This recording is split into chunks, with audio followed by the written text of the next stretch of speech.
রাজারা কখনো অল্পতেই বিদায় নেয় না, আর সেটারই প্রমাণ দিল ব্রাজিল। বিশ্বকাপের শুরুতে ড্রয়ের পর যখন অনেক সমর্থক চিন্তায় পড়ে গিয়েছিল, তখন সমালোচকরা বলতে শুরু করেছিল এবার ব্রাজিল গ্রুপ স্টেজ থেকেই বিদায় নিবে। কিন্তু মাঠে নেমে ব্রাজিল দেখিয়ে দিল তাদের হিসাব এখনো শেষ হয়নি।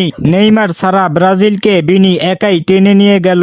হাইতির বিপক্ষে শুরু থেকেই আক্রমণের ঝড় তোলে সেলেসাওরা। দ্রুত বল দখল, একের পর এক সুযোগ তৈরি আর ধারাবাহিক চাপ। পুরো ম্যাচে ব্রাজিল ছিল সম্পূর্ণ আধিপত্যে। এই জয় শুধু 3 পয়েন্ট নয়, এটি ছিল একটি বার্তা। বিশ্বকাপে ব্রাজিলকে কখনোই আগে থেকে বাদ দেওয়া যায় না। অন্যদিকে একই গ্রুপে মরক্কো দারুণ জয় পেয়েছে। স্কটল্যান্ডের মতো শক্তিশালী প্রতিপক্ষকে হারিয়ে তারা প্রমাণ করেছে গতবারের মতো এবারও তারা বিশ্বকাপের সেমি ফাইনালিস্ট। এখন এই গ্রুপের লড়াই আরো জমে উঠেছে।